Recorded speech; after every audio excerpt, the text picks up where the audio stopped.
The wolfsbane tasted like burnt pennies and wet soil, and Sarah swallowed it anyway, 3 measured tablespoons dissolved in cold creek water, the way her grandmother had taught her to dose livestock before slaughter. Her hands were steady. That surprised her. She had expected them to shake the way they shook when she scrubbed the tile floors of the pack's veterinary clinic at 4 in the morning, or when she pulled porcupine quills from the hunting dogs' muzzles, because no one else wanted the job. But her hands were calm now, almost peaceful, and the poison slid down her throat with the ease of something that had always been inevitable.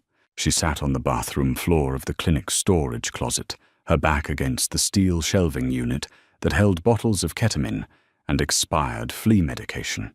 The fluorescent tube above her buzzed with a faint electrical whine, the kind of sound you only noticed when there was nothing else left to hear. The linoleum was cold through her scrub pants. She could feel the grout lines pressing into her thighs like tiny rivers carved into stone. Somewhere across 300 miles of mountain forest and open highway in a palace she had never seen, the Alpha King of the Northern Territories was about to feel his chest catch fire. She did not know this yet. What Sarah knew was simpler and smaller. She knew the precise moment wolfsbane entered the bloodstream because she had studied veterinary toxicology textbooks during her lunch breaks for 6 years, reading them in the break room while the other clinic assistants talked about their weekends. She knew that aconitine disrupted sodium ion channels in the heart. She knew that in wolves, the lethal dose was roughly 2 milligrams per kilogram of body weight, and she weighed 51 kilograms because the clinic had a livestock scale, and she had stepped onto it yesterday, while no one was watching. She had calculated the dose precisely. She was good at math. She was good at most things, actually, but that had never seemed to matter to anyone, so she had stopped mentioning it. The first wave hit 30 seconds after swallowing. A tingling numbness spread across her lips and tongue, as if she had been given too much Novocaine at the dentist. Then the numbness crawled down her throat and into her chest, and her heartbeat, which had been steady and resigned, began to stutter like a car engine on a January morning. She leaned her head back against the shelf. A bottle of ivermectin tipped and rolled against her shoulder. She did not push it away. The second wave was worse. Her stomach cramped so violently that she doubled over her forehead, pressing against the cold floor, and she tasted bile and copper and the sharp mineral tang of the wolfsbane rising back up. She forced herself to breathe through it. She had seen animals convulse from this. She had held their heads and whispered to them while the poison did its work, and she had always thought it looked peaceful from the outside, which she now understood was a profound and terrible lie. But she kept breathing. In through the nose, out through the mouth, the way she breathed through everything. Through the years of sleeping in the clinic's supply closet, because Alpha Harlan's pack had no room for an Omega with no wolf. Through the weekly humiliations. Through Marcus, the head veterinarian, who let her do all the complex procedures because she was better at sutures than anyone on staff, but who signed his name on every chart and let the clients think she was just the girl who mopped. Through the bond. That was the thing she was trying to kill. Not herself exactly, though she understood the math well enough to know the distinction was academic. The mate bond that had snapped into existence 11 days ago during the Northern Summit, when Alpha King Kalen Voss had walked through the double doors of the Clearwater Pack's Great Hall, and every cell in her body had ignited like a struck match. She had been mopping the hall's entrance when it happened. Of course she had been mopping. She was always mopping something. The summit was the biggest political event in a decade, every Alpha from 12 packs converging on Clearwater territory, and Alpha Harlan had pulled her from the clinic to help with setup because he needed bodies, and she was the kind of body no one would notice. She had noticed Kalen Voss, though. Every nerve in her body had made sure of that.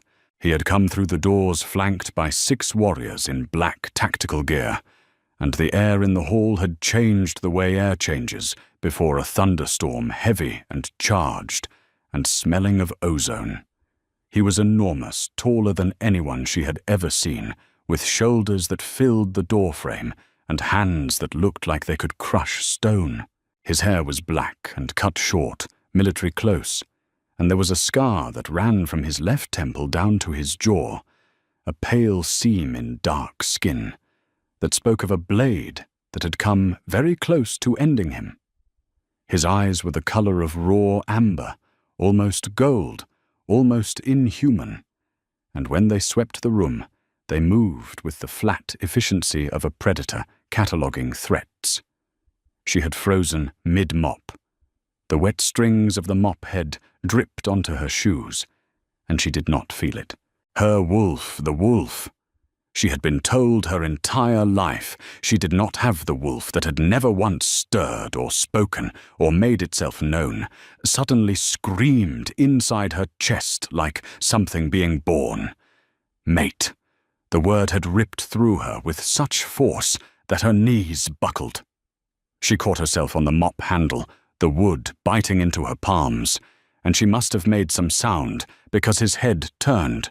Those amber eyes locked onto her across 40 feet of polished floor, past the delegation chairs and the ceremonial banners and the 3-tier arrangement of mountain wildflowers that the lunar candidates had spent 2 days assembling. He went still, completely, utterly still, the way a wolf goes still before it strikes, and she watched his nostrils flare, watched him inhale, watched something shift behind his eyes that she could not name, but could feel. Oh God, she could feel it like a rope made of light and heat tying itself around her ribcage and pulling taut. Then Alpha Harlan had stepped in front of her line of sight, blocking the Alpha King with his broad back, and snapped his fingers twice. Get back to work. She had dropped her gaze to the floor and mopped and mopped and mopped, and her hands shook so badly that the water sloshed out of the bucket and soaked her left shoe, and she did not look up again. She had avoided him for the rest of the summit. It was not difficult. She was a veterinary clinic assistant who slept in a supply closet. He was the most powerful alpha on the continent, a king who ruled 4 merged packs and commanded an army of 3,000 wolves. Their worlds did not overlap. She mopped hallways at 5 in the morning, when the palace delegation was asleep. She carried trays of food to the service entrance and retreated before anyone saw her face. She was a ghost, the way she had always been a ghost, and ghosts did not get claimed by kings. But the bond did not care about logistics. It pulsed inside her like a second heartbeat, growing louder each day, and she felt things she had no right to feel. His anger sharp and metallic when the pack negotiations stalled. His frustration a low, vibrating hum behind her sternum when he argued with his counsel. His hunger late at night when the kitchens were closed and he was still awake in the guest quarters 3 buildings away from her closet, and she felt his stomach clench as if it were her own. She felt him searching. That was the worst part. She felt the bond reaching out from his end, like fingers in the dark, probing, seeking, trying to find the other end of the thread, and she pulled herself smaller and smaller, tucking her presence away, the way she tucked her threadbare blanket around her feet on cold nights. She could not be his mate. She could not be anyone's mate. She was nothing. She was an omega without a wolf, a clinic girl with no family and no pack status and no last name that anyone would recognize. If he found her, if he claimed her, every pack on the continent would see it as weakness, as madness, as proof that the great Alpha King had lost his mind, and Alpha Harlan, who had tolerated her existence only because she was useful and invisible, would find a way to use the connection against the king. She had seen what Harlan did with leverage. She had sutured the wounds. So on the 11th night, after the summit, after the delegations had departed, and the Alpha King's convoy had disappeared down the mountain highway, Sarah mixed 3 tablespoons of dried wolfsbane root into creek water and drank it in the storage closet of the Clearwater Pack Veterinary Clinic. The Bond would die when she died. That was the kindest thing she could do for him. The 3rd wave of poison hit her like a fist to the solar plexus, and the fluorescent light above her flickered, and her vision blurred at the edges. And the last thing she thought before the darkness began to creep in was that the floor smelled like pine sol and dog hair, which was not the worst thing to smell at the end. 312 miles northeast in the war room of Blackstone. Keep Alpha King Kalen Voss was mid-sentence when the pain hit. He had been reviewing troop deployments with his beta Declan, a man built like a refrigerator, with a voice like gravel in a blender. Declan was pointing at a map spread across the oak table, tracing supply lines with a thick finger, and Kalen was listening with the focused attention he gave all matters of territorial security, when suddenly his chest caved inward. Not physically. Nothing moved on the outside. But inside, something seized a white-hot cramping in his heart that radiated outward through his ribs and down his arms, and his vision went bright and then dark, and then bright again. And he grabbed the edge of the table with both hands, and the oak cracked under his grip. Declan stopped talking. He had known Kalen for 23 years, since they were boys, sparring in the training yard with wooden swords, and he had never seen that expression on the Alpha King's face. It was not pain, exactly. It was terror.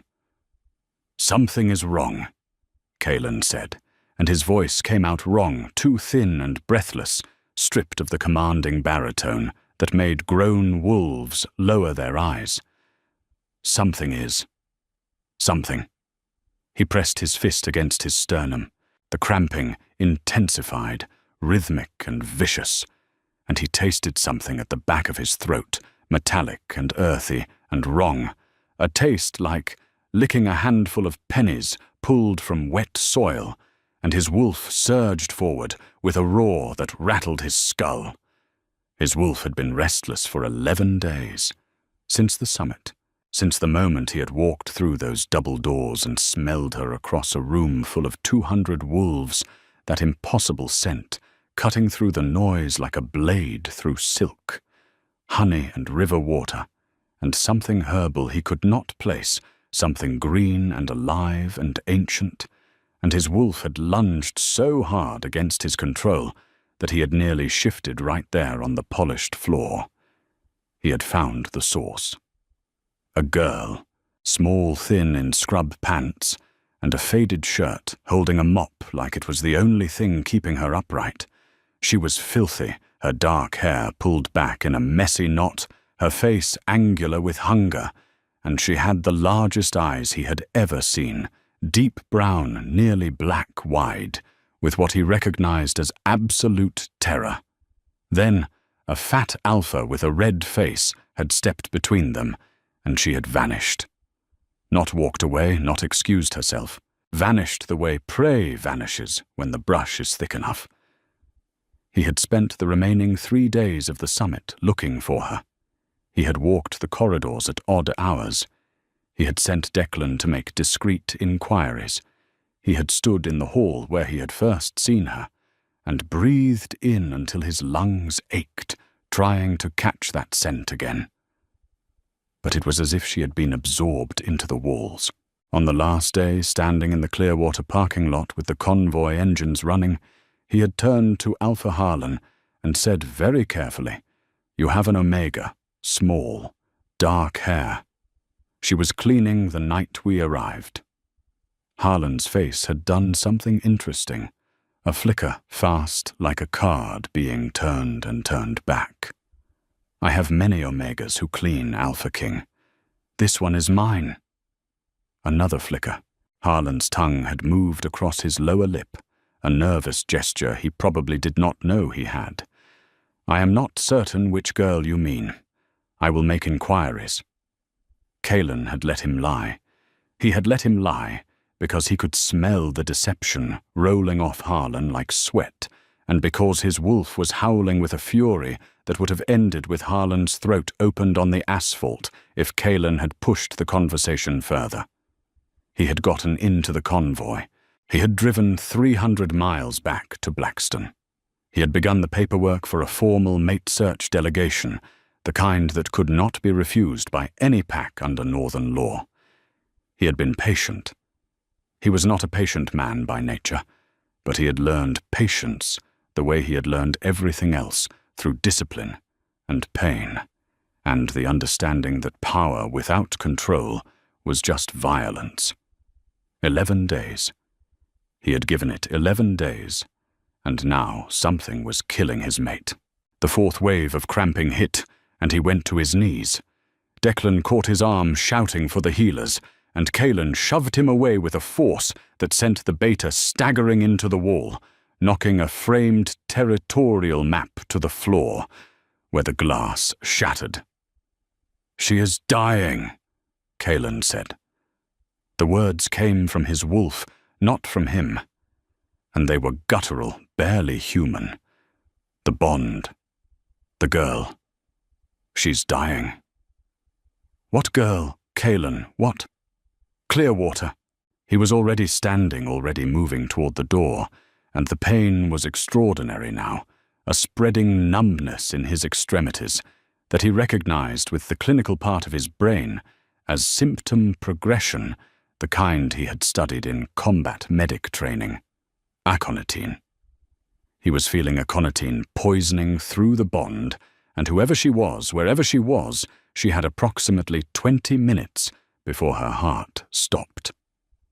"Get the helicopter," he said. "Now." Declan did not argue. He did not ask questions. He pulled his phone from his pocket and made one call, and 90 seconds later, Kalen was running across the keep's north courtyard toward the helicopter pad, the rotor wash flattening his hair against his skull, and the pain in his chest was a living thing, now a beast with claws and teeth, and he ran faster. The flight to Clearwater territory took 41 minutes in optimal conditions.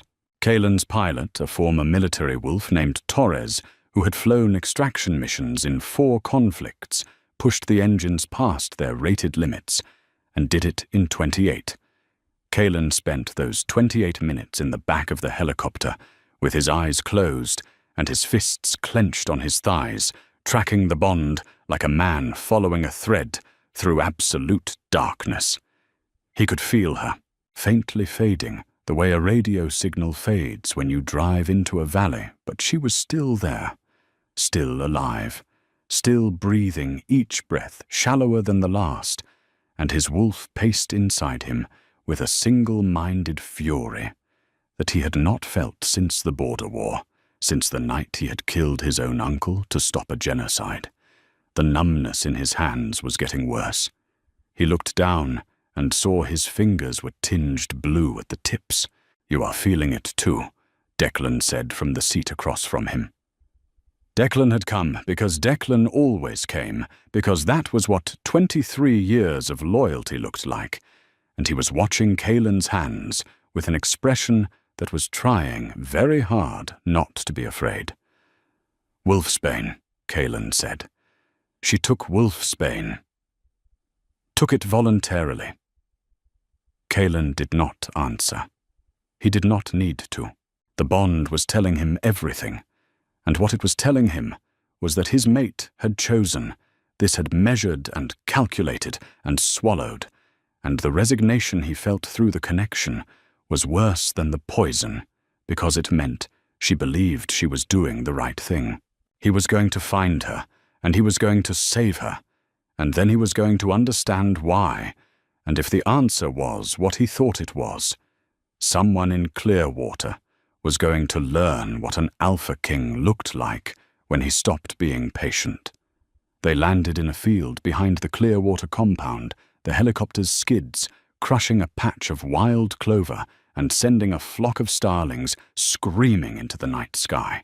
Kalen was out before the blade stopped spinning, his boots hitting mud, and he followed the bond the way a bloodhound follows a scent, except this was not a scent.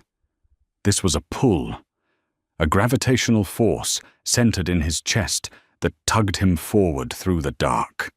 The compound was a sprawl of low buildings connected by gravel paths. Barracks, a mess hall, a training center, the Alpha's residence with its peaked roof and wraparound porch, and set apart from everything at the far edge of the property, where the maintained grounds gave way to scrub brush, a cinder block building with a tin roof, and a faded sign that read Clearwater Veterinary Services. He smelled it before he reached the door. Under the antiseptic and animal smells, under the cedar chips and the wet dog and the particular sharp odor of livestock worming medication, there it was, honey and river water, and that green herbal thing faded now, threaded with the acrid chemical stink of wolfsbane, and something else, something that smelled like dying, like cells shutting down, like the end. He tore the front door off its hinges. Not metaphorically. The door was a solid core steel security door with a deadbolt and a keypad entry system, and he gripped the handle and pulled, and the hinges shrieked, and the frame splintered, and the door came free in his hand, and he dropped it on the gravel behind him. Inside the clinic was dark, except for a green exit sign above the back hallway. He moved through the reception area, past the front desk with its stack of appointment cards and its jar of dog treats, shaped like tiny bones, past the exam rooms with their stainless steel tables and wall-mounted otoscopes, past the surgery suite with its overhead lights, still warm from recent use. The supply closet was at the end of the hall. The door was not locked. It had never been locked because no one cared enough about what was inside to lock it. He opened it and found her. She was on the floor, curled on her side, in the fetal position, her cheek pressed against the cold linoleum. Her skin was the color of wet ash. Her lips were blue, a deep cyanotic blue that he recognized from field medicine as late-stage cardiac compromise. Her eyes were closed, and her breath was coming in small, hitching gasps, and there was vomit on the floor beside her, streaked with the dark greenish-brown of partially digested wolfsbane. A mop was leaning against the wall behind her. A thin blanket was folded on the lowest shelf, next to a plastic bag containing what looked like all of her belongings.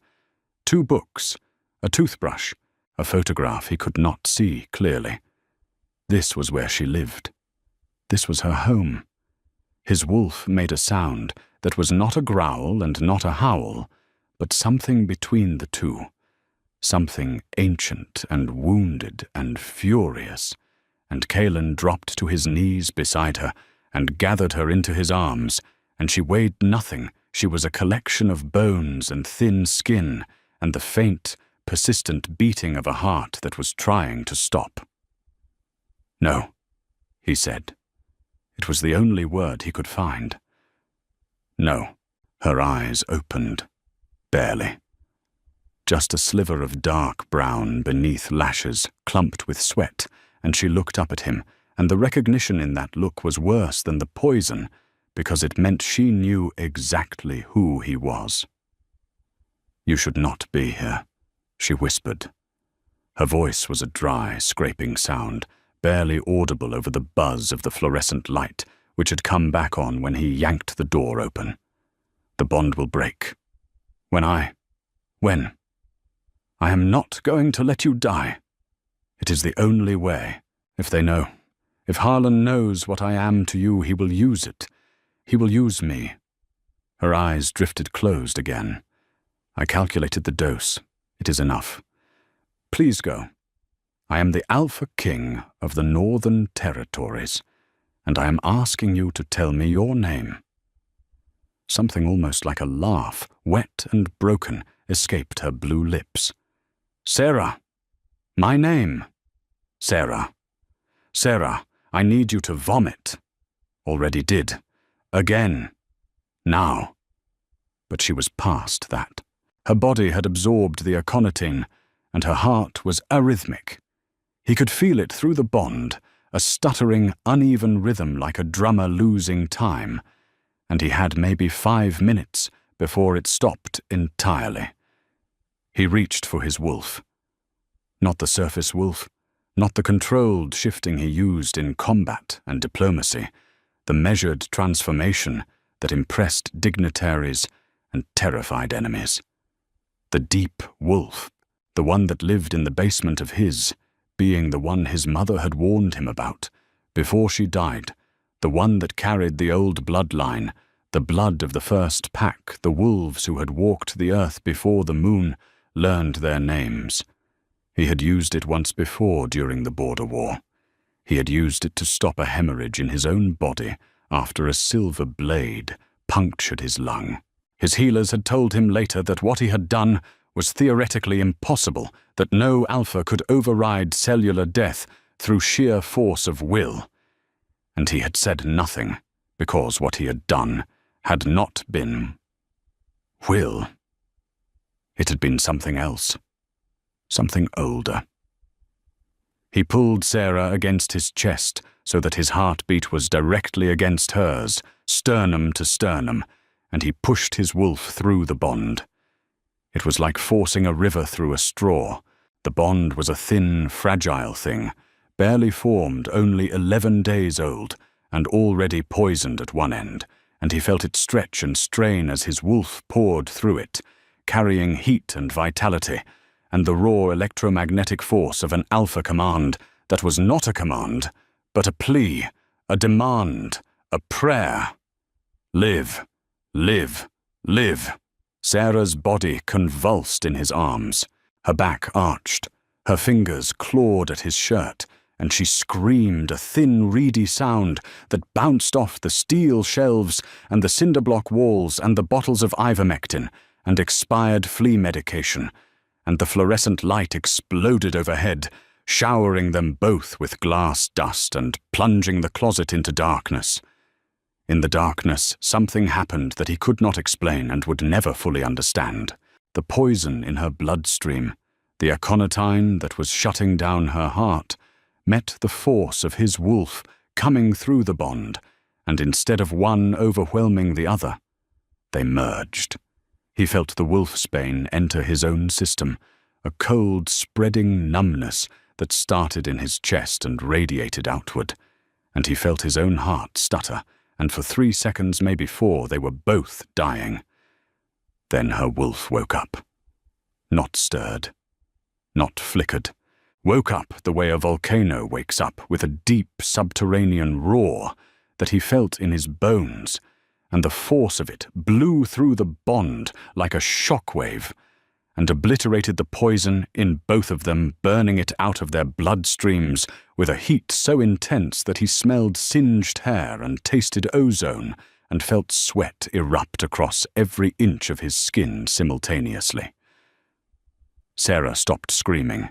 Her body went limp in his arms, and for one horrible second he thought she was dead, and then she took a breath. A deep, full, shuddering breath, the kind of breath that people take when they surface from deep water, and her heartbeat steadied against his chest, strong and even, and synchronized with his own so perfectly that he could not tell where his pulse ended and hers began. She opened her eyes in the dark. They were glowing, a soft amber gold, the same color as his own, and they illuminated her face from within like candlelight behind stained glass, and he understood with a clarity that felt like being struck by lightning what she was, what she had always been, what Clearwater Pack had buried under scrub pants and mop water for God knew how many years. "You have a wolf," he said. "I know." She sounded surprised. She was. She was always there. I could feel her sometimes, like hearing someone breathe in the next room. But she never came forward before. She came forward now, because you asked her to. He shook his head. His arms were still around her, and he could not make himself let go. The bond between them was no longer a thread. It was a cable, a bridge, a highway of sensation and emotion and shared biological information, and through it he could feel everything, her exhaustion, her confusion, the residual ache in her stomach, the warmth spreading through her limbs as circulation returned, and underneath it all a fear so deep and so old that it had become the architecture of her personality. "I did not ask her," he said. "I asked you." Sarah was quiet for a long time, in the darkness of the supply closet, surrounded by the sharp smell of burnt fluorescent tube and the softer smell of pine sol, and the warm animal smell of their two bodies pressed together. She breathed, and he breathed, and the bond hummed between them like a plucked string finding its resonant frequency. "You should not want me," she said finally. "You do not know what Harlan will do. Tell me." "He keeps records on every wolf in his pack, financial records, medical records, disciplinary files. He has a folder on me that is 3 inches thick, and most of what is in it is fabricated, but it would take months to untangle the lies from the truth, and by then the damage to your reputation would be. He is not stupid.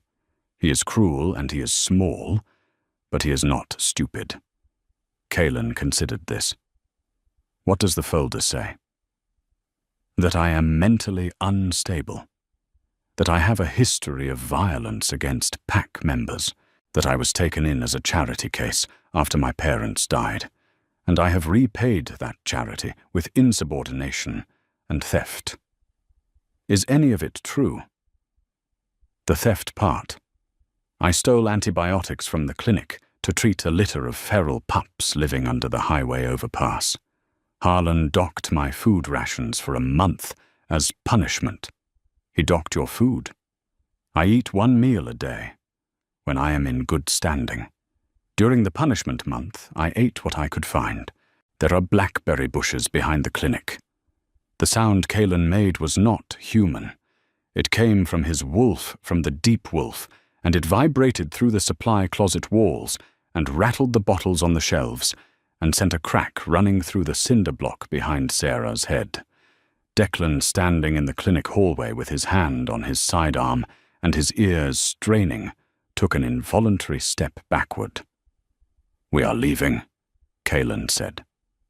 "If I leave, he will declare me rogue. He will put a warrant on me. Every pack between here and Blackstone will be obligated to detain me. You will be under my protection. That is what I am afraid of. He will use the connection between us. He will go to the council and say the Alpha King stole a mentally unstable Omega from his territory, and the council members who already resent your power will see it as an opening. He has allies. Not many, but enough." Kaelin looked at her in the glow of her own eyes, this girl who slept in a supply closet and stole antibiotics for stray animals and had swallowed poison rather than become a political weapon, and he felt something in his chest that was not the bond, or not only the bond, something that was entirely and uncomplicatedly his own. "Sarah," he said, "I have fought 3 wars. I have killed my own blood to protect my people. I have held this territory against every challenge for 9 years, and I have done it not because I am stronger than everyone else, although I am, but because I am willing to pay costs that other alphas are not. Do you understand what I am telling you? You are telling me that the political risk does not frighten you. I am telling you that there is no cost I will not pay. Not for the territory. For you." She stared at him, and in the amber glow of her newly awakened wolf eyes, he saw the fear shift, not disappear, but rearrange itself, making room for something else, something tentative and starving, the way a plant grows toward light even through concrete. "I need to get my things," she said. He looked at the plastic bag on the shelf. 2 books, a toothbrush, a photograph. "You have them," he said. She followed his gaze to the bag. Then she looked back at him, and her expression did something complicated, and she said, "Yes. I suppose I do." He carried her out of the clinic. She protested weakly because she could walk. She had been walking on her own since she was 4 years old. But his arms were around her, and the bond was singing, actually, singing a low harmonic vibration that she felt in her teeth, and her body was still shaking from the residual effects of the wolfsbane, so she let herself be carried. Outside, the night was cool and smelled of crushed clover from the helicopter landing. Stars spread across the sky in thick clusters, more stars than she had ever noticed, and she realized she had never looked up at the sky from this angle before, because she was always looking at the ground, watching where she stepped, watching for obstacles, watching for anything that might trip her or bruise her, or give someone a reason to notice. Declan was waiting by the helicopter. He took one look at the girl in Kaylan's arms, her glowing eyes, and her scrub pants, and her plastic bag of belongings, clutched in one trembling hand, and he said nothing. He opened the helicopter door and stepped back. Kaylan set her in the seat and buckled the harness around her, the way you would buckle a child, gently checking each strap twice, and she watched his hands, enormous, scarred hands that had just torn a steel door from its frame, adjust the chest buckle with a delicacy that made her throat ache. "Harlan will come for me," she said. "I am counting on it," Kaylan replied, and closed the door. The helicopter lifted off, and below them, the Clearwater compound shrank to a cluster of dark shapes and lit windows, and Sarah pressed her forehead against the cold glass and watched her entire life become small and then smaller and then gone. She fell asleep somewhere over the mountain pass. The vibration of the rotors and the warmth of the cabin and the steady pulse of the bond, which she could feel now like a second nervous system running parallel to her own, pulled her under, and she slept without dreaming for the first time in years. She woke up in a bed. This alone was disorienting enough to make her lie still for several minutes, cataloguing sensory information, the way she catalogued symptoms in animals. Sheets, actual sheets, not the thin thermal blanket she used in the closet, but heavy linen sheets that smelled like cedar and lavender, and under them a mattress, a real mattress with actual give and structural support. And she was wearing something soft that was not her scrub pants, a shirt that was too large for her cotton warm. The room was large and dim. Stone walls exposed timber beams overhead a window, with heavy curtains that let through a sliver of grey morning light, a fireplace with cold ashes, a chair beside the bed where someone had been sitting recently, because the cushion was still compressed. She sat up slowly. Her body ached with a deep cellular exhaustion, the kind that comes after a high fever breaks, and her stomach was tender, but the terrible cramping was gone, and her heartbeat was steady, and her hands, when she held them up to the light, were the normal, warm brown of living skin, not the blue-grey of dying. On the bedside table, someone had placed a glass of water, a small bowl of plain rice, and a note written in handwriting so aggressive it looked like the pen had been fighting the paper. The note said, "Eat slowly. Healer coming at 9. Do not try to leave." She ate the rice. It was slightly overcooked and unseasoned, and it was the best thing she had ever tasted, each grain soft and warm and real, and she ate it one careful spoonful at a time, the way he had instructed, and she cried while she ate it silently. the tears running down her face and dripping off her chin, because she could not remember the last time someone had left food for her, where she could find it without asking. The healer came at 9. She was a tall woman in her 50s with silver-streaked hair and the no-nonsense manner of someone who had been stitching up Alpha Kings since before Sarah was born. Her name was Miriam, and she examined Sarah with brisk efficiency, checking her pulse, her pupils the color of her nail beds, pressing firm fingers along her abdomen, and listening to her heart with a stethoscope that had been warmed first, a small courtesy that made Sarah's chest tight with an emotion she could not name. You metabolized a dose that should have killed a wolf twice your size, Miriam said, removing the stethoscope from her ears and looping it around her neck. Your liver panels are elevated, but stabilizing. Your cardiac rhythm normalized sometime during the flight. Frankly, you should be dead, and the fact that you are not tells me either you miscalculated the dose, which the Alpha King assures me you didn't, or something happened during the bonding event that altered your physiology. Affect. My wolf woke up. Miriam looked at her for a long moment. You did not have an active wolf before this. I was told I did not have a wolf at all. I was classified as wolfless at my first assessment when I was 6. Classified by whom? The Clearwater Pack physician, Dr. Endel. Miriam made a note on her tablet. I would like to do a full bloodline analysis. It requires a small blood draw. All right. The Alpha King has also asked me to document your nutritional status and any historical injuries. For the record. Sarah was quiet for a moment. What record? He did not specify. But I have been the royal healer for 18 years, and when Kalen Voss asks me to document something for the record, it generally means someone is about to be held accountable. Miriam's expression softened just slightly, just around the eyes. He has been sitting in that chair since 3 in the morning. I sent him to eat breakfast. He will be back. Sarah looked at the chair with the compressed cushion. He does not know me, she said. No, Miriam agreed. But I have seen him with 3 different political matches.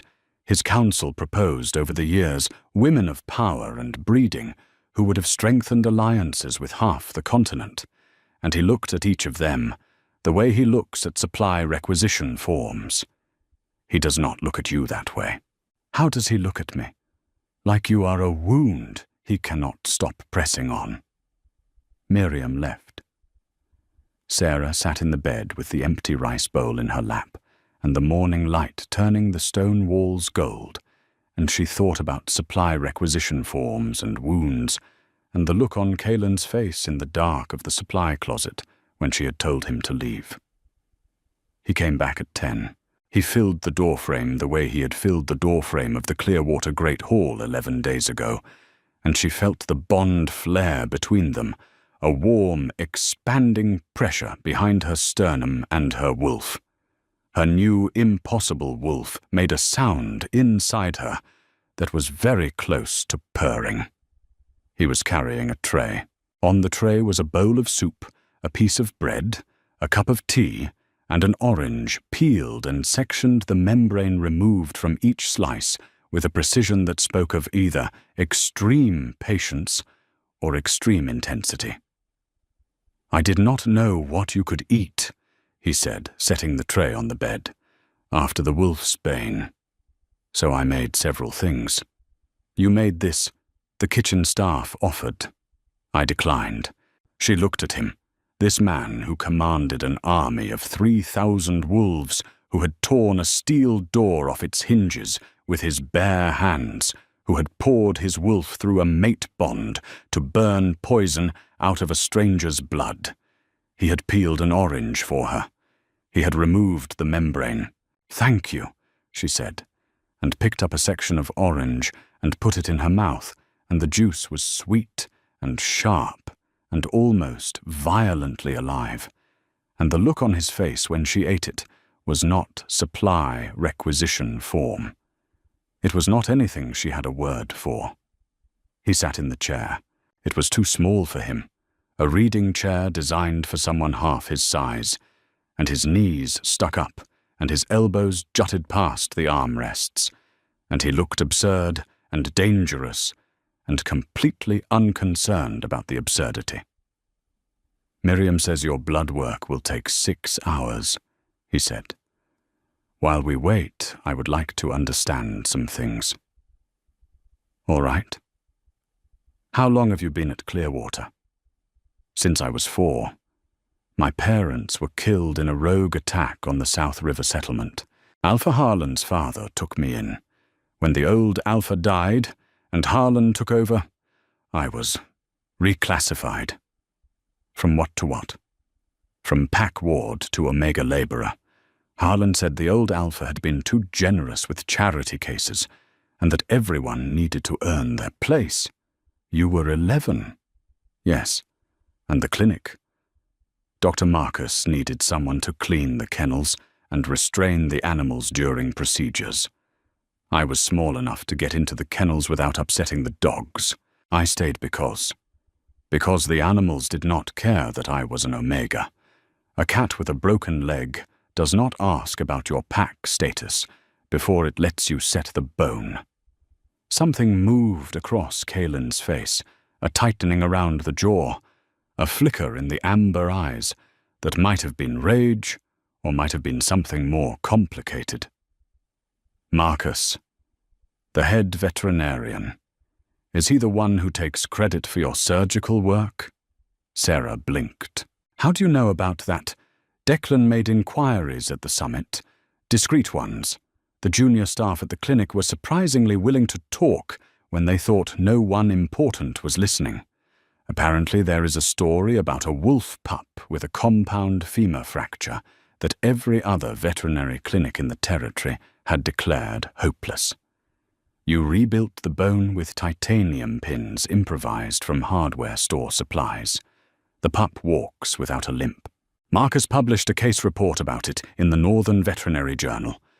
Your name is not in it."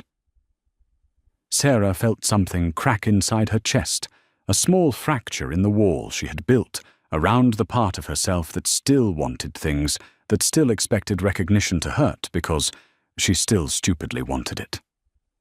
"He needed the publication credits for his license renewal," she said. "It did not matter whose name was on it. The pup walks. It matters. It did not used to. It does now." They looked at each other across the small distance between the bed and the chair, and the bond trembled between them like a wire in wind, and Sarah picked up another section of orange and ate it because she didn't know what to say. And he watched her eat it with an intensity that made her feel seen in a way that was almost unbearable.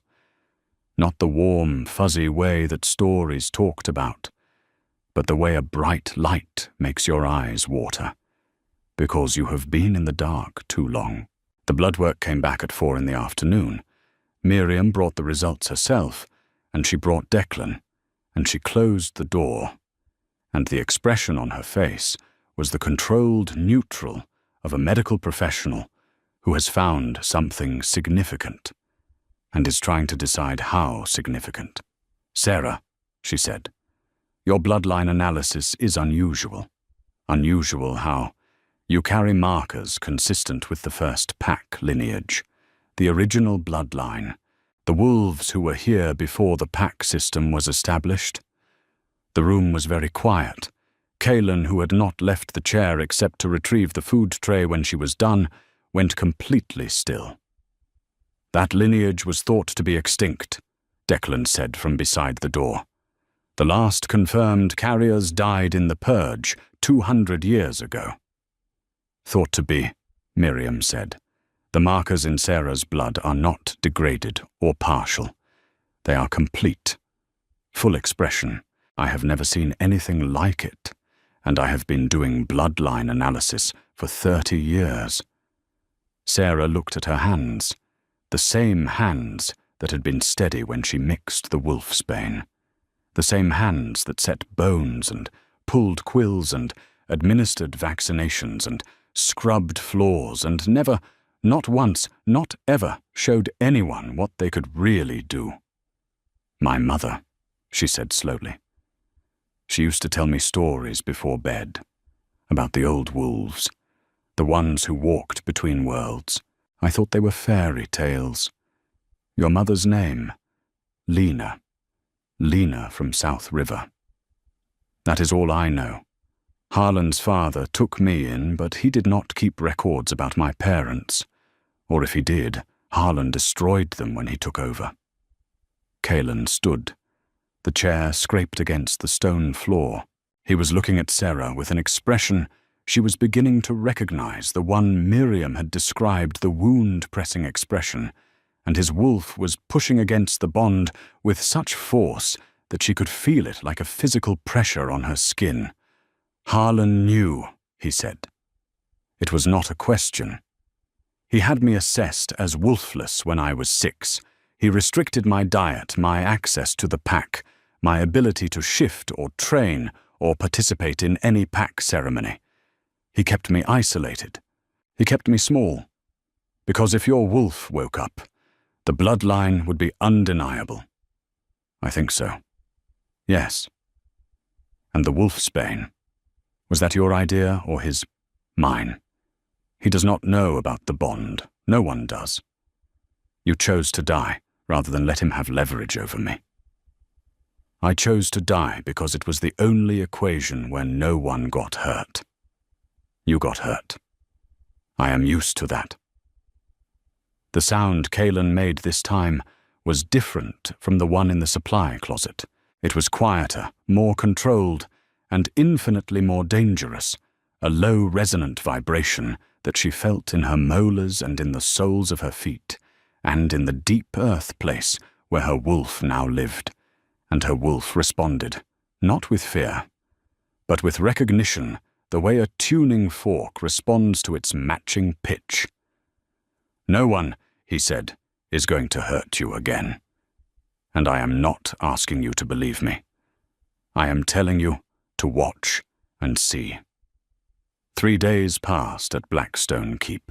Sarah learned the geography of the place in careful stages, the way a rescue animal learns a new environment, one room at a time, always knowing where the exits were. The keep was old. Not old the way the Clearwater compound was old, built cheaply and maintained poorly, but old the way mountains are old, stone walls 3 feet thick, and timber beams hewn from trees that no longer existed. Everything built to last through centuries, and designed to be beautiful while doing it. Her room, which Kalen told her was hers, and not a guest room, not temporary hers, overlooked a courtyard garden where someone had planted lavender and rosemary and a climbing rose that had reached the 2nd story and was working on the 3rd. She ate 3 meals a day. This was so shocking to her system that on the 2nd day she threw up the lunch, her stomach rejecting the abundance, the way a drought-cracked field rejects the first rain, and Miriam adjusted her diet to smaller portions every 3 hours, building her body's capacity for sustenance, the way you would build a collapsed muscle back to function. She met the pack gradually. Blackstone wolves were different from Clearwater wolves. They were bigger, better fed, better trained, and they deferred to their alpha king with a respect that Sarah recognized as earned rather than coerced. They treated her with a careful courtesy that she suspected Declan had instructed, calling her Miss Sarah, and giving her space in the corridors and asking with a casualness that was too studied to be natural if she needed anything. She did not know what to do with any of it. On the 3rd morning, she found the infirmary. It was on the ground floor of the east wing, a long room with arched windows and 12 beds, and a medical suite that would have made Marcus weep with jealousy. There were 3 healers on staff, and a veterinary wing attached with a separate entrance, and the veterinary wing had real surgical equipment, not the improvised hardware store toolkit she had been using at Clearwater. She stood in the doorway of the veterinary wing and stared at the surgical table with its adjustable height and its built-in warming pad and its articulated overhead light, and she stared at the autoclave and the digital X-ray machine and the ultrasound unit still in its factory packaging, and her hands trembled, and a young healer named Kai found her standing there and said, "Are you the one who rebuilt the femur with titanium pins?" She nodded. "Alpha Voss told us. He said you might want to see the facilities." Kai paused. "We have not had a veterinary specialist in 4 months. Dr. Osman retired. The equipment has been sitting here waiting for someone who knows how to use it."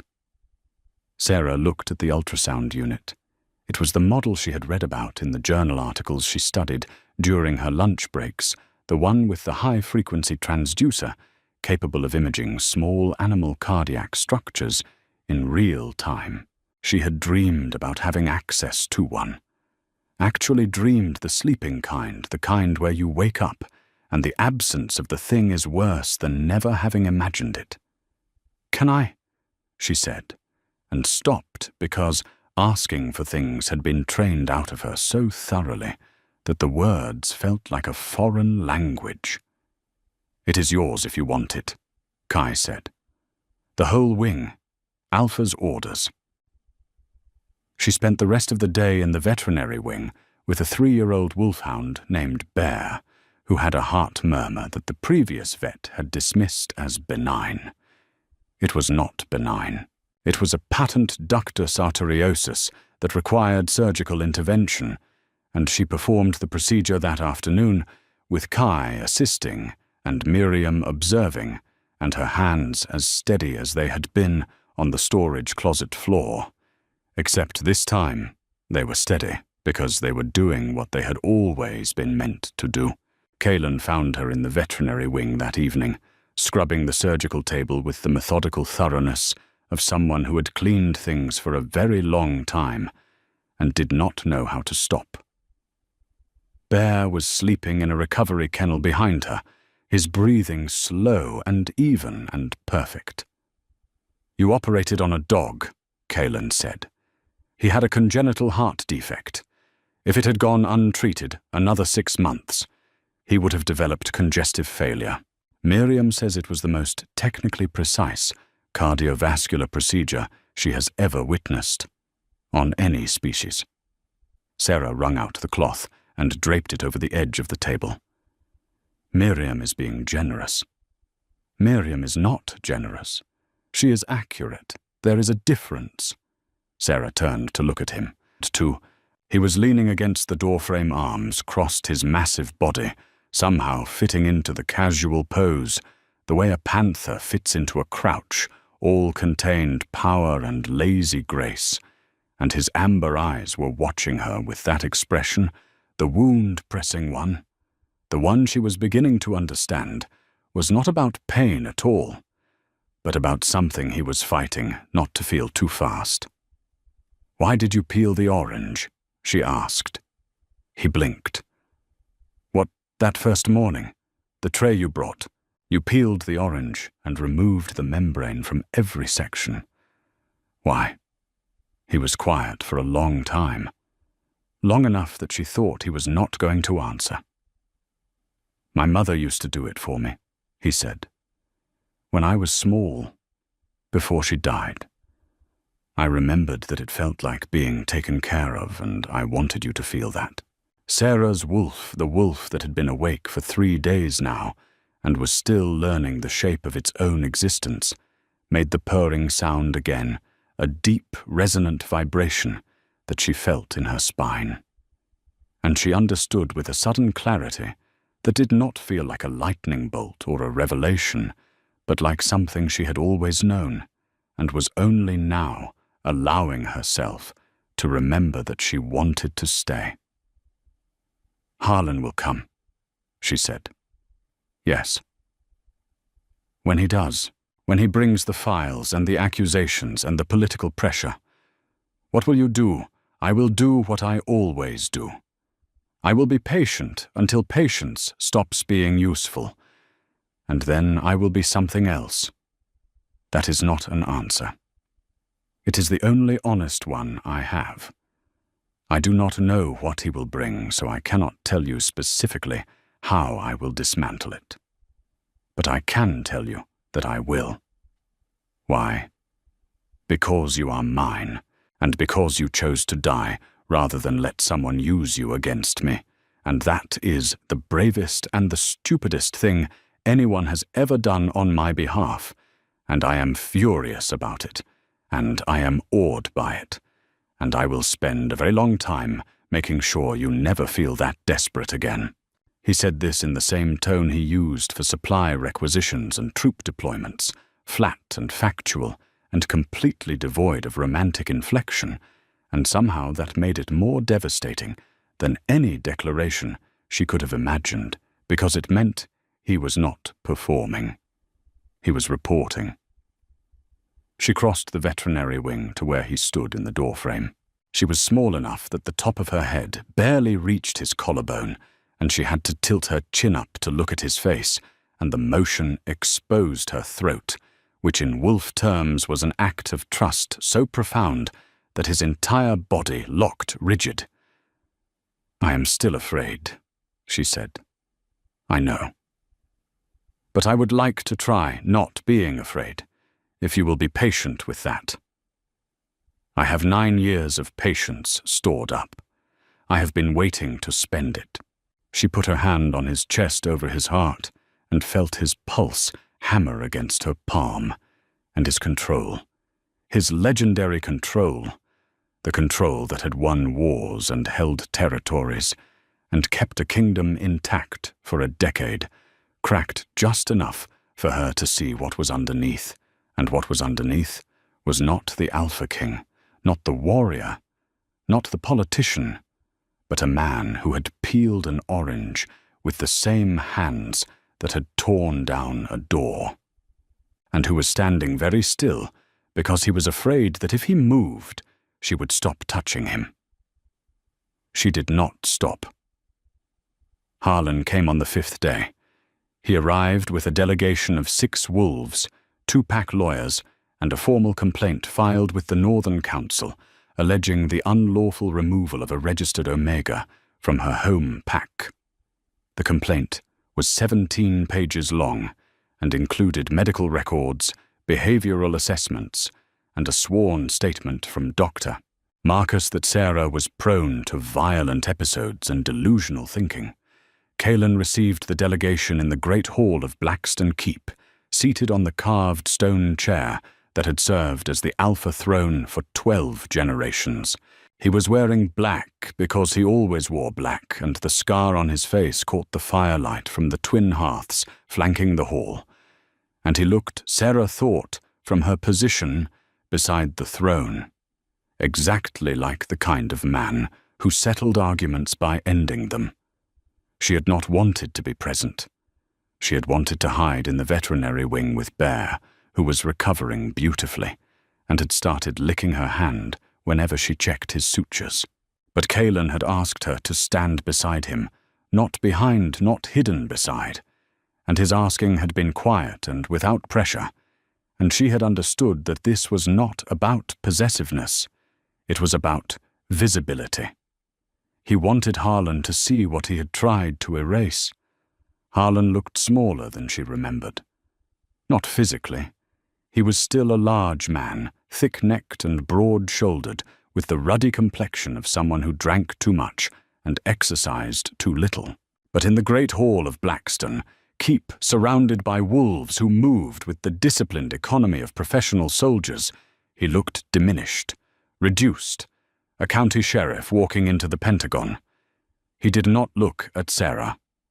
Not once. "Alpha King Voss," Harlan said, and his voice was steady, which Sarah had to admit took a certain kind of courage or a certain kind of stupidity. "I come under Northern law to request the return of a registered Omega who was removed from Clearwater territory without authorization." "I received your complaint," Kaelin said. His voice was the controlled baritone, the one that made wolves lower their eyes, and Sarah watched 3 of Harlan's 6 escorts drop their gazes to the floor without seeming to decide to. 17 pages. Thorough. The documentation is in order. The documentation is fabricated. But we will get to that. A ripple went through Harlan's delegation. One of the lawyers, a thin woman with reading glasses, pushed up on her forehead, shifted her briefcase from one hand to the other. "I have documentation of my own," Kalen continued. He gestured, and Declan stepped forward with a tablet. Sarah's bloodline analysis, conducted by the royal healer, showing complete first-pack lineage markers, a nutritional assessment documenting chronic malnutrition consistent with restricted feeding over a period of 15 to 20 years, a skeletal survey showing 7 healed fractures, 4 of which show evidence of delayed or inadequate medical treatment, and a sworn statement from 3 junior staff members at the Clearwater Veterinary Clinic attesting that Sarah performed the majority of complex surgical procedures for which Dr. Marcus claimed sole credit. Harlan's face did the flickering thing again, the card being turned and turned back, and Sarah saw something she had not expected to see. Under the bluster and the political maneuvering and the red-faced indignation, there was a moment brief as a camera flash where Harlan looked at the tablet in Declan's hand, and his expression was not anger or defiance, but something uncomfortably close to shame.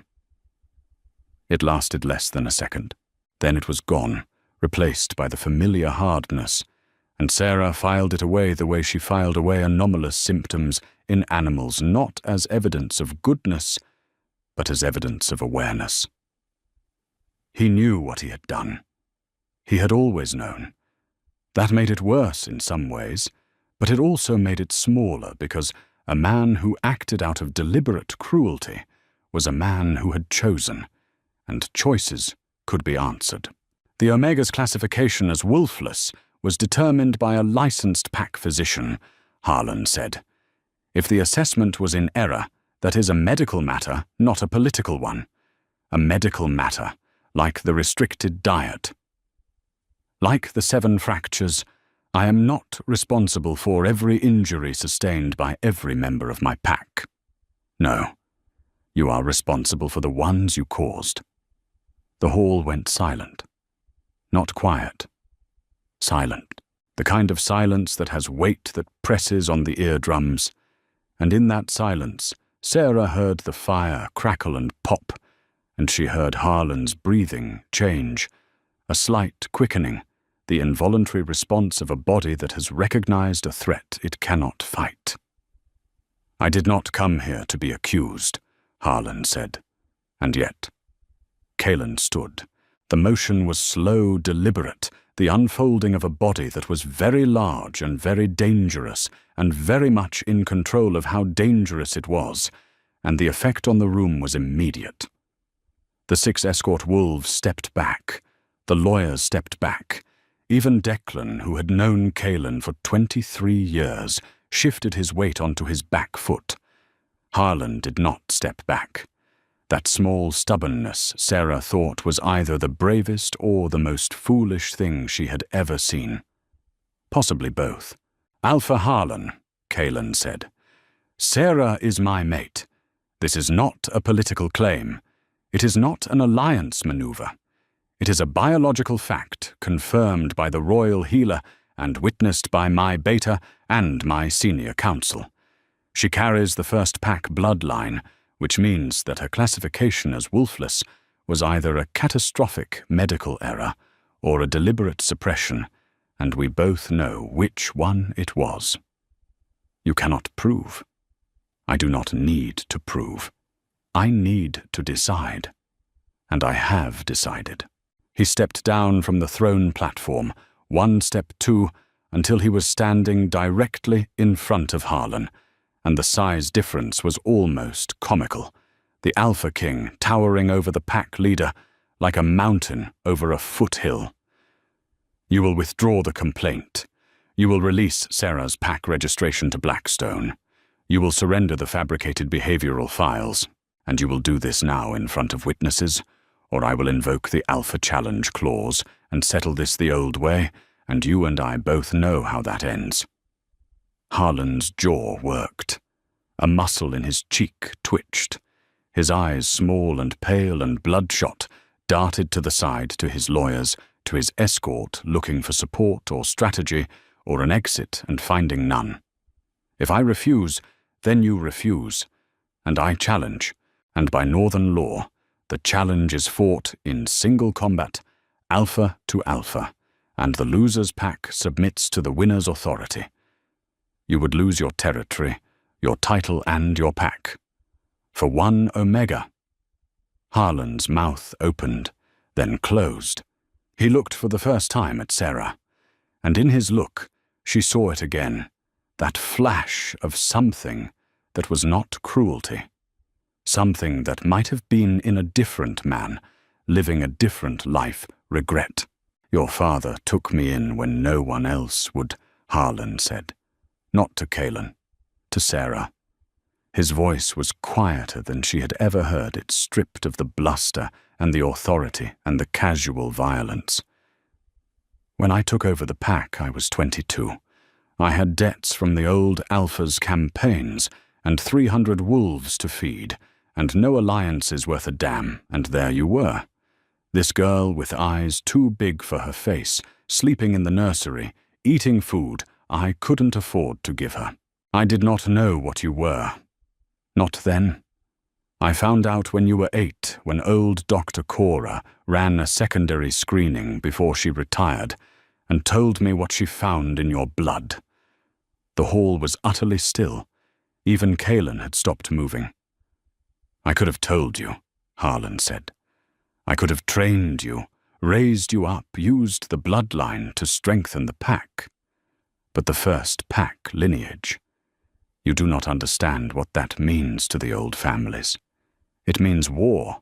It means every pack on the continent coming for you, either to claim you or to kill you. And I was 22 and I was afraid, and it was easier to make you small than to make you safe." He looked away. At the floor, at his own hands. "I am not asking for forgiveness. I know what I did. I know the diet and the isolation and the way I let Marcus steal your work. I told myself it was protection. It was not. It was cowardice dressed up as strategy." Then the moment passed. He straightened. The bluster came back like a mask being repositioned, and he turned to his lawyers and said, "Draft the transfer documents. Full release. Do it now." The lawyers moved. Papers emerged from briefcases. Pens were uncapped. And in the great hall of Blackstone Keep, under the eyes of wolves who had fought wars and held territories, and never once witnessed an Alpha Pack leader surrender without a blow being struck, Harlan signed his name 6 times and surrendered Sarah's registration to Blackstone. He left without saying goodbye to her. His convoy rolled out through the keep's front gates and turned south on the mountain highway, and Sarah stood at the window of her room and watched the taillights disappear, and she felt nothing about him that was clean or simple. Not forgiveness, not gratitude, not hatred, something more honest than all of those, a heavy, complicated awareness that the man who had starved her and silenced her and stolen her wolf had done it not because he was a monster, but because he was a coward, and cowardice was more common and more dangerous than monstrosity would ever be. The marking ceremony took place on a Tuesday. This was Sarah's choice. Kaelin had offered to arrange the traditional full moon ceremony, with the pack assembled in ceremonial formation and the council in formal attendance, and Sarah had said no. She wanted a Tuesday. She wanted a regular day, an unremarkable day, because the most important things in her life had always happened on unremarkable days. The day her parents died was a Wednesday. The day she saved the wolfhound pup was a Thursday. The day she swallowed the wolfsbane was a Monday. and she wanted the day she chose to live to be just as ordinary. So on a Tuesday afternoon in the courtyard garden, where the climbing rose had reached the 3rd story, and the lavender was blooming in thick purple clusters, with Declan and Miriam and Kai, and Bear the wolfhound, and exactly no one else as witnesses, Kaelin marked her. The bite was on the left side of her neck, where the muscle curves from the shoulder to the jaw and his teeth were not gentle, because a marking bite is not about gentleness. It is about permanence, about a wolf declaring to every other wolf in existence that this person is protected and chosen and home, and when his teeth broke her skin, the bond between them exploded outward like a supernova, filling every cell and nerve and synapse with a light that was not metaphorical, that was actual, physical, visible, her wolf and his wolf, merging and separating, and merging again, in a dance that the first pack had known and the modern wolves had forgotten. She bit him back. He had not asked her to. The tradition didn't require it.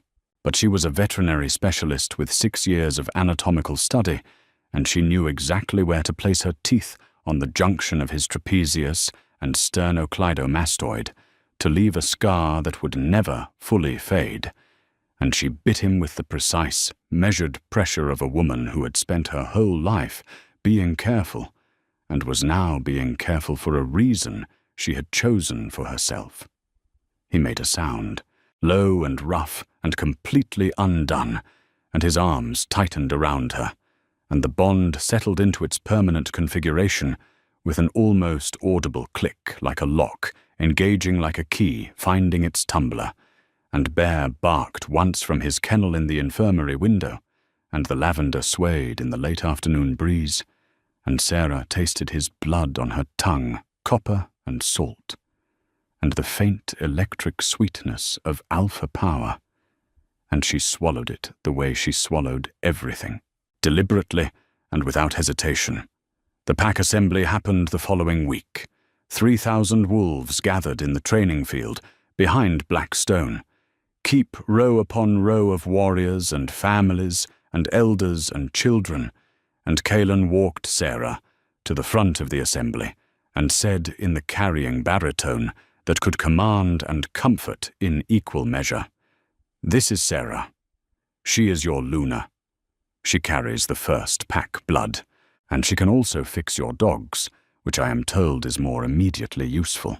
A laugh went through the crowd, not polite, not forced, but genuine, the kind of laugh that comes from surprise, and Sarah stood in front of 3,000 wolves with the mark fresh on her neck, and her wolf glowing amber behind her eyes, and Bear sitting at her feet because he had followed her from the infirmary and refused to be left behind, and she did not smile because she was not a woman who smiled easily, but she lifted her chin, and that was enough. The weeks turned. The lavender in the courtyard bloomed and faded, and was cut back and began to grow again. Sarah ran the veterinary wing with the methodical precision of someone who had been doing complex work with inadequate tools her entire life, and now had adequate ones. She treated raptors with lead poisoning from the old mining sites. She developed a vaccine protocol for canine parvovirus that the regional veterinary board adopted as their standard. She taught Kai how to read an echocardiogram, and she taught a class of pup-aged pack children how to safely approach injured wildlife, and she discovered with a surprise that still caught her off guard some mornings that she was good at this. Not adequate, not scraping by, good. Kaelin watched her the way he did everything, with focused intensity and controlled emotion, and the occasional moment of cracking open like the night he came into the veterinary wing at 2 a.m. because a mare was foaling and found Sarah elbow deep in the birth canal, her face concentrated and calm, guiding the foal's hooves into the correct position. And he stood in the doorway and watched her save 2 lives at once, with hands that had once been too steady for their own good. And when she looked up and saw him, her wolf purred, and his wolf answered, and the bond between them hummed its constant, resonant, unbreakable song. One night, months later, she sat on the edge of their bed and held a small white stick and stared at the two lines and felt her world rearrange itself for the third time. The first had been the wolfsbane. The second had been his hands tearing down the door. This was the third. She found him in the war room, reviewing border reports with Declan, and she stood in the doorway, the way he always stood, in doorways, filling the space with something that was not size, but presence. And she said, "I need to tell you something." He looked up, read her face, set down his pen. "Declan," he said, without looking away from her. "Leave." Declan left. He did not close the door, and Sarah closed it behind him, and the click of the latch was loud in the sudden quiet. "I am pregnant," she said. Kaelin did not move, did not blink, did not breathe for what felt like a very long time. Then he was across the room in 3 strides, his hands on her face, tilting her chin up, and his eyes searched hers with an intensity that was almost clinical, looking for fear, looking for doubt, looking for any trace of the woman who had calculated a lethal dose of wolfsbane with steady hands. What he found was something else. "Are you certain? I ran the test 4 times, and then I used the ultrasound machine in the veterinary wing because I trust my own equipment. And yes, 8 weeks." His thumbs traced her cheekbones. His hands were trembling. She had never seen his hands tremble. Not when he tore down doors. Not when he faced down rival alphas. Not when he poured his wolf through a dying bond to burn poison out of a stranger's blood. But they trembled now. "Are you afraid?" he asked. She considered this. She considered it the way she considered a diagnosis, carefully and honestly weighing the evidence. "Yes," she said, "but it is a different kind of afraid." The old afraid was closed, like being in the closet. This afraid is open, like standing in the courtyard and looking up. He leaned forward and pressed his forehead against hers, and the bond between them was so wide and so deep and so full of shared sensation that she could feel his heartbeat in her own chest and her heartbeat in his 2 rhythms overlapping, and underneath them, faint but unmistakable, a third. "I do not know how to be a father," he said. "I do not know how to be a mother. We will learn. Yes. The way we learn everything. Carefully, and with better equipment than we started with." He laughed. It was a rare sound, low and surprised, and it vibrated through the bond and through her body, and settled somewhere deep in the place where the wolfsbane had once burned. Bear, who had pushed the war room door open with his nose, because no latch in Blackstone Keep could withstand a determined wolfhound, trotted in and lay down on Kaelin's boots, and sighed the deep, contented sigh of a dog who had been fixed by steady hands, and had decided that those hands were home. The fire in the war room hearth crackled and popped. The border report sat unread on the oak table. The night outside the arched windows was cold and clear and full of stars, the same stars Sarah had seen from the helicopter on the night she left Clearwater, except now she was not looking at them through glass. She was looking at them through the window of a room she was allowed to be in a place she was allowed to stay, and the man whose forehead was pressed against hers was breathing in time with her. And the child growing inside her was real, and the wolf in her chest was awake, and the lavender in the courtyard was already pushing up new growth for spring. She closed her eyes. His hands were still on her face. The fire was warm. The dog was snoring. She stayed.